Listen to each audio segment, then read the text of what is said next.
আসসালামু আলাইকুম প্রিয় শিক্ষার্থীবৃন্দ, জয়গোবিন্দ উচ্চ বিদ্যালয় কর্তৃক আয়োজিত অনলাইন ক্লাসে তোমাদের সকলকে স্বাগত জানাচ্ছি। আমি কাকন নাহার, সহকারী শিক্ষক। ষষ্ঠ শ্রেণীর শিক্ষার্থীবৃন্দ, তোমাদের সাথে আজকে আলোচনা হবে গণিত বিষয়ের প্রথম অধ্যায়ের স্বাভাবিক সংখ্যা ও ভগ্নাংশ থেকে কিছু অংশ নিয়ে।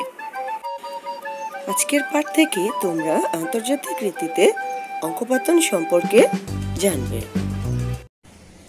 প্রিয় শিক্ষার্থীবৃন্দ, তোমরা গত ক্লাসে দেশীয় সংখ্যা পঠন রীতিতে কিভাবে অঙ্কপাতন করতে হয় সেই বিষয়টা শিখেছ এবং আশা করি তোমরা নিশ্চয়ই ভিডিওটা দেখে অনেক প্র্যাকটিস করেছো, যাতে করে এটা খুব ভালো করে করতে পারো। আর আজকে আমি তোমাদের আন্তর্জাতিক গণনা পদ্ধতি নিয়ে আলোচনা করব।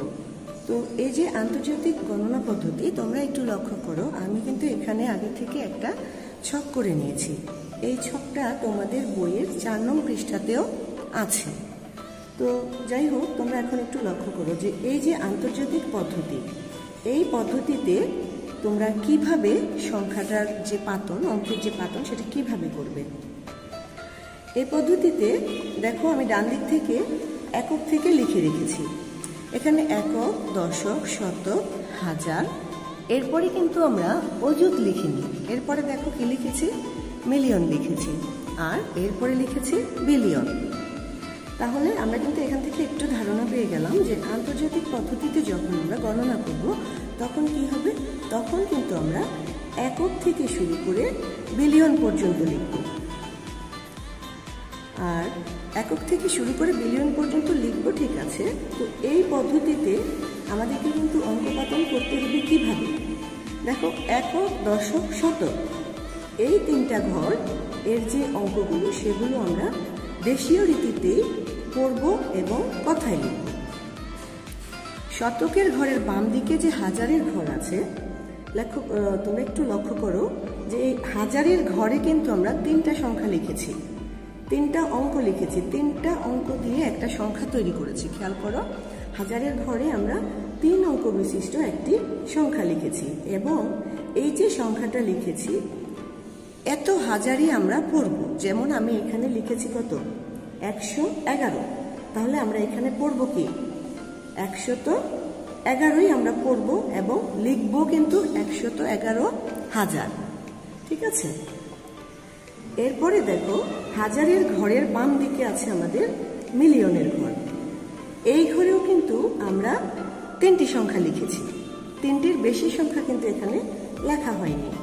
তো এই যে 3 অঙ্ক বিশিষ্ট একটি সংখ্যা লিখেছি, এই যে সংখ্যাটা, এটাকে আমরা কিভাবে পড়ব। এটাকেও কিন্তু আমরা এই 3টি অঙ্ক মিলিয়ে একটি সংখ্যা একসাথে পড়ব।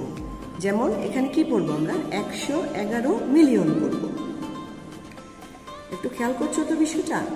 এখানে কিন্তু আমরা কি পড়ব, 111 মিলিয়ন পড়ব।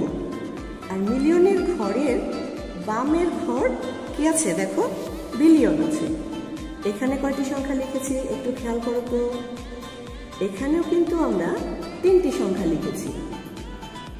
তো এই যে 3টি সংখ্যা লিখেছি, আর আমরা এই 3টি সংখ্যা মিলিয়েই পড়ব। কি পড়ব, 111 বিলিয়ন। তাহলে আমার ধারণা তোমরা কিন্তু এই যে আন্তর্জাতিক পদ্ধতিতে আমরা কিভাবে পড়ব এই বিষয়টা এতক্ষণে একটু বুঝতে পেরেছ। তো আমরা একটুখানি আন্তর্জাতিক গণনা পদ্ধতির সংজ্ঞাটা একটু দেখে নেব।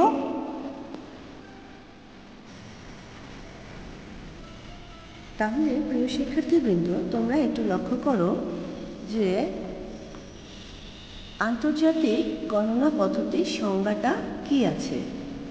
একটুখানি লক্ষ্য করো যে আন্তর্জাতিক গণনা পদ্ধতির সংজ্ঞাটা কি আছে। কোনো সংখ্যা শুদ্ধভাবে ও সহজে পড়ার জন্য যে রীতিতে ডান দিক থেকে 3 অঙ্ক পর পর কমা বসানো হয় তা আন্তর্জাতিক গণনা পদ্ধতি। তো এই যে সংজ্ঞাটা, এটা কিন্তু তোমরা মুখস্থ করে ফেলবে। যেহেতু তোমাদের সৃজনশীল প্রশ্ন আসে, সেখানে 2 মার্কসের জন্য একটা সংজ্ঞা আসতেই পারে। তো আমি আশা করতেই পারি যে তোমরা এই জায়গাটা এখন বুঝতে পেরেছো, এবং যদি আমি একটু উদাহরণ দিই তাহলে সেই উদাহরণের মাধ্যমে তোমাদের বিষয়টা আরো একটু ক্লিয়ার হয়ে যাবে।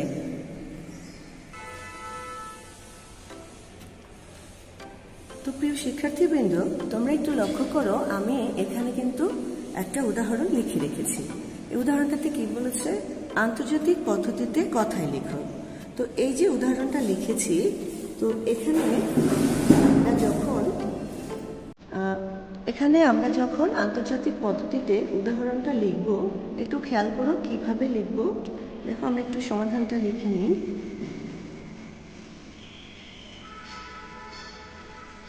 আমি চেষ্টা করেছি লেখাগুলো আগে থেকে লিখে নেওয়ার, তারপরেও যতটা সম্ভব হচ্ছে মানে কম করে লিখে তোমাদের ক্লাসে ছোট করা যায় আমি সেভাবে চেষ্টা করছি। তো দেখো, এই পদ্ধতিতে আমি কিন্তু বলেছিলাম যে ডান দিক থেকে 3 অঙ্ক পর পর আমরা কমা বসাবো। তো কথাটা আমরা একটু লিখে নিই।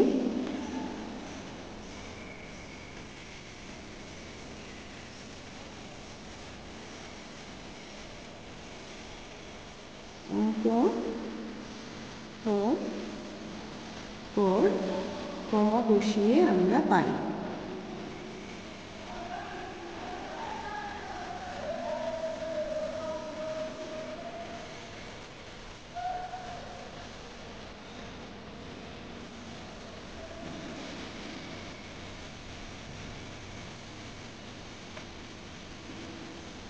আমাদের সংখ্যাটা ছিল কি?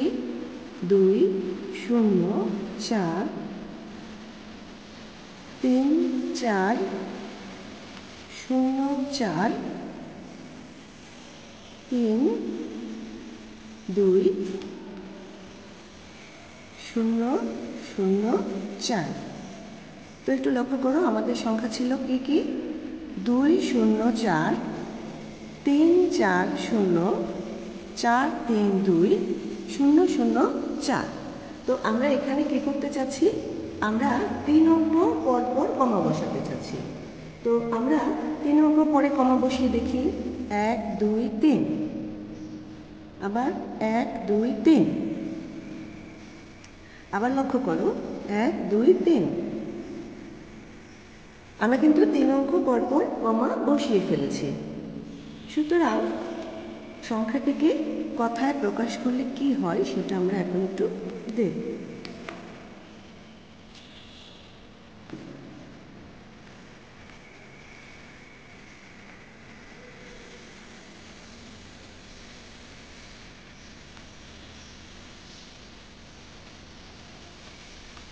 সংখ্যাটিকে কথায় প্রকাশ করলে হয়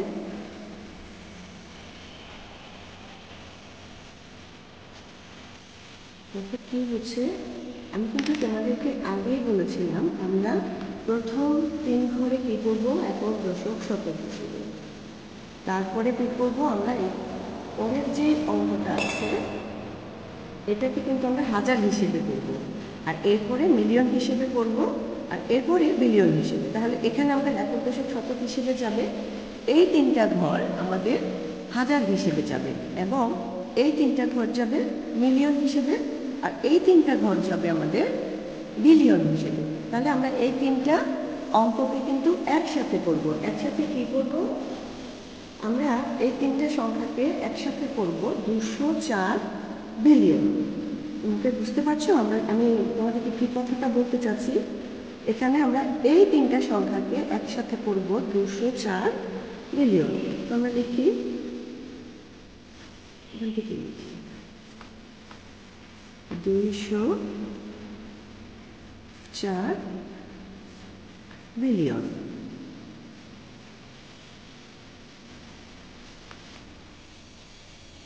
আচ্ছা, এরপরে কি আছে? এরপরে আছে 340। দেখো, এরপরে আমরা এই 340কে কি করব? মিলিয়ন।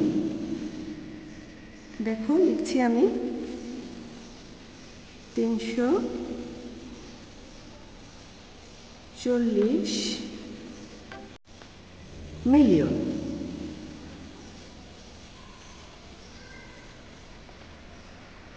এরপরে দেখো কি আছে, এরপরে কিন্তু আবার তিনটা সংখ্যা আছে। এই যে লক্ষ্য করো, এই তিনটা সংখ্যা, এটা কি আছে?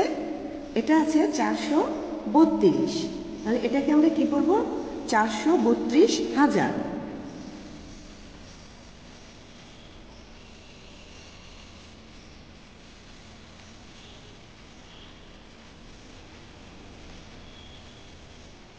এবং সব শেষে আমরা কি করব? এই যে কথাগুলো, এই যে তিনটা অঙ্ক এখানে আমাদের রয়ে গেছে, আমি কিন্তু আগেই বলেছিলাম যে এদেরকে আমরা দেশীয় পদ্ধতিতে পড়ব। তাহলে এখানে আমাদের দশক আর শতকের ঘরে কোনো কি বলে, কোনো অঙ্ক নেই। আছে কি? শূন্য। স্বাভাবিক অঙ্ক নেই, কিন্তু এখানে আছে শূন্য। তাহলে শূন্যকে আমরা আর বলবো না।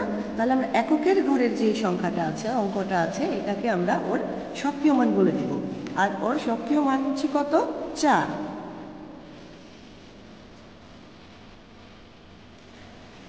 তাহলে প্রিয় শিক্ষার্থীবৃন্দ, তোমরা নিশ্চয়ই উদাহরণটাকে বুঝতে পেরেছ যে আমি তোমাদেরকে আন্তর্জাতিক পদ্ধতিতে কিভাবে লিখতে হয় সেই কথাটাই বললাম। তাহলে আমাদের উদাহরণটা কি হলো? এই সংখ্যাটাকে আমরা কি করলাম আন্তর্জাতিক পদ্ধতিতে? আন্তর্জাতিক পদ্ধতিতে আমরা এই অঙ্কটাকে পড়লাম 204,340,432,004। তাহলে তোমরা নিশ্চয়ই বুঝতে পেরেছ। তো প্রিয় শিক্ষার্থীবৃন্দ, আমরা এখানে দুটি রীতি নিয়ে আলোচনা করেছি। একটা রীতি ছিল দেশীয় সংখ্যা পঠন রীতি, আরেকটা ছিল আন্তর্জাতিক গণনা পদ্ধতি। তো এই যে দুইটা রীতি আমরা আলোচনা করলাম, যেহেতু দুইটা রীতি ওর মধ্যে দুইজনের মধ্যে কিছু না কিছু একটা সম্পর্ক আছে, তো আমরা এখন দেখব যে আসলে ওদের মধ্যে কি সম্পর্ক রয়েছে। দেখো, আমি এখানে আরো একটি ছক করে রেখেছি। এই ছকটা হচ্ছে দেশীয় ও আন্তর্জাতিক গণনা রীতির পারস্পরিক সম্পর্ক। তো তোমরা নিশ্চয়ই বুঝতে পারছো, ছকের যে প্রথম লাইনটা আছে এটা হলো দেশীয় রীতি। দেশীয় রীতিতে কি কি আছে? একক, দশক, শতক, হাজার, অযুত, লক্ষ, নিযুত, কোটি। আর এই ঘরটা দেখে কিন্তু তোমরা নিশ্চয়ই বুঝতে পেরেছো এতক্ষণে যে এটা হলো আন্তর্জাতিক গণনা রীতি। তো দেখো, এখানেও কিন্তু একক, দশক, শতক, হাজার, মিলিয়ন, বিলিয়ন। তো এখন আমরা একটু লক্ষ্য করবো যে এই দুইটা জিনিসের মধ্যে আসলে কি সম্পর্ক আছে। এই দুইটা জিনিসের মধ্যে যে সম্পর্কটা আছে, দেখো, এককের ঘর দুটো ঠিক আছে, দেশীয় রীতিতে যা করবো আন্তর্জাতিক রীতিতে তাই করবো। দশকেও সেম অবস্থা, শতকেও ঠিক একই। তার মানে আমরা একক, দশক, শতক এই তিনটা ঘর দেশীয় এবং আন্তর্জাতিক রীতিতে একই রকম করব। এরপরে কি হলো? দেখো, এখানে কিন্তু হাজার আছে আন্তর্জাতিক রীতিতে, আর দেশীয় রীতিতে কি আছে? দেখো, হাজার, অযুত, লক্ষ। আমি কিন্তু আন্তর্জাতিক রীতিতে বলেছিলাম যে তুমি এই যে তিনটা ঘর, হাজার, অযুত, লক্ষ, এই তিনটা ঘর মিলিয়ে আমরা আন্তর্জাতিক রীতিতে এসে পড়ব শুধু হাজার। আবার দেখো, মিলিয়নের যে ঘরটা, এটা হলো আন্তর্জাতিক রীতি। আন্তর্জাতিক রীতিতে আছে মিলিয়ন, কিন্তু দেশীয় রীতিতে কি আছে? দেশীয় রীতিতে কিন্তু নিযুত আর কোটি আছে, এবং সেই সঙ্গে কিন্তু কোটির সাথে আরও একটি ঘর মিলানো আছে। খেয়াল করেছো? আচ্ছা, এরপরে দেখো, আন্তর্জাতিক রীতি হচ্ছে এখানে বিলিয়ন, আর দেশীয় রীতিতে এখানে কিন্তু কোনো কোটির পরে আর কোনো কথা বলা নেই। কিন্তু দেশীয় রীতিতে বলেছিলাম যে আমাদের কোটির পরে বাঁদিকে যে ঘরগুলো থাকবে বা যে অঙ্কগুলো থাকবে সেগুলো আমরা কোটির সাথে মিলিয়ে পড়ব। আর আন্তর্জাতিক রীতিতে এসে আমরা কি পড়ব? আন্তর্জাতিক রীতিতে এসে কিন্তু আমরা বিলিয়ন পড়ব। তাহলে আমি আশা করতে পারি তোমরা যে এই কথাগুলো বললাম, এই কথাগুলো একটু বুঝতে পেরেছো। এখানে আরেকটা জিনিস লক্ষ্য করো, মিলিয়নের ঘর। এই যে এখানে যে মিলিয়নের ঘর আছে, এই মিলিয়নের ঘরে সর্বডানে যে আমি একটা অঙ্ক দিয়ে, তিনটা অঙ্ক দিয়ে একটা সংখ্যা লিখে রেখেছিলাম 111। তো এই যে 111, এবং এই 111 সর্বদানের যে অঙ্কটা 1, এর স্থানীয় মান কিন্তু মিলিয়ন, ঠিক আছে। আর দেশীয় রীতিতে এই ঘরটি নিযুতের ঘর, অর্থাৎ এই ঘরে 1-এর স্থানীয় মান কি হবে? 1 নিযুত বা 10 লক্ষ। বুঝতে পেরেছ?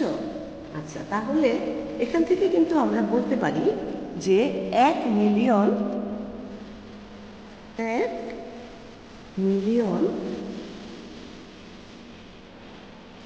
সমান কত লক্ষ হলো?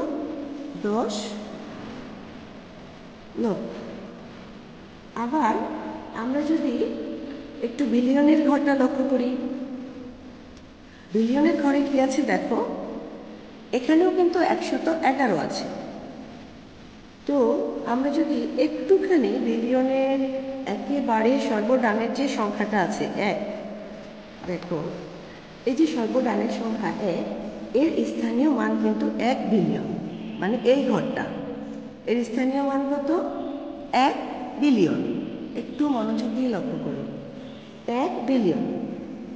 এখন একটু লক্ষ্য করো যে এই যে আমরা এখানে 1 বিলিয়ন বললাম, তো এই 1 বিলিয়ন এটা দেশীয় রীতিতে কি আসে? দেখো কোটি, কোটির ঘর থেকে যদি আমরা দেশীয় রীতিতে বিবেচনা করি, এই পর্যন্ত একক সর্বদানের যে সংখ্যাটা আছে, কোটি থেকে যদি আমরা একটু লক্ষ্য করি, একক, দশক, শতক, তাহলে এখানে যেই সংখ্যাটাই থাকবে সেটা শতক হয়ে যাবে। যে সংখ্যাটা থাকবে ওই সংখ্যাটা শতক হবে। তো আমাদের এখানে এককের ঘরে কত আছে? 1 আছে। তাহলে এখানে বিলিয়নের যে তোমার দেশীয় রীতিতে বিলিয়ন যে ঘরটাতে এসে হচ্ছে, মানে এই ঘরের এই 1-এর স্থানীয় মান কত হবে? 100 কোটি। এই 1-এর স্থানীয় মান কত হচ্ছে? 100 কোটি। তাহলে আমরা কিন্তু আরও একটা তথ্য এখান থেকে পেয়ে গেলাম, সেটা হলো কি 1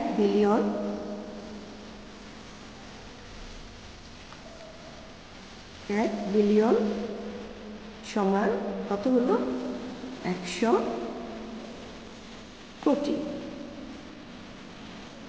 তো আমরা যখন আন্তর্জাতিক রীতিতে 1 মিলিয়ন করব, সেটা দেশীয় রীতিতে কি হবে? 1 লক্ষ। আর আন্তর্জাতিক রীতিতে যখন 1 বিলিয়ন করব, দেশীয় রীতিতে এটা কি হবে? এটা হবে 100 কোটি। প্রিয় শিক্ষার্থীবৃন্দ, আমি আশা করব এতক্ষণ পর্যন্ত যে আলোচনাগুলো করেছি, এগুলো তোমরা যদি বারবার ভিডিওটা দেখো আর প্র্যাকটিস করো, তাহলে অবশ্যই ভালোভাবে এই অধ্যায়ের ওই অনুশীলনের যে অঙ্কগুলো আছে সেগুলো তোমরা করতে পারবে। তারপরে আমি চেষ্টা করব আরও একটা ক্লাস তোমাদের জন্য দিতে, সেটা হলো অনুশীলনের ভিতর থেকে কিছু কিছু অংশ আমি দেখিয়ে দেব। তো আমাদের পরবর্তী যে ক্লাসটা হবে সেখান থেকে তোমরা পাবে কি? অনুশীলনী 1.1। আর হ্যাঁ, এতক্ষণ যে কথাগুলো বলেছি তার ভিতরে তোমরা যদি অনুশীলনীর কিছু কিছু কাজ করতে চাও, কিছু না অনেকখানি কাজ তোমরা করতে পারবে। তো প্রিয় শিক্ষার্থীবৃন্দ, আজকে এ পর্যন্তই। তোমাদের সাথে পরবর্তীতে আমার আবার দেখা হবে অনুশীলনী 1.1-এর কিছু অঙ্ক নিয়ে। সেই পর্যন্ত সবাই ভালো থাকো, সুস্থ থাকো। আল্লাহ হাফেজ।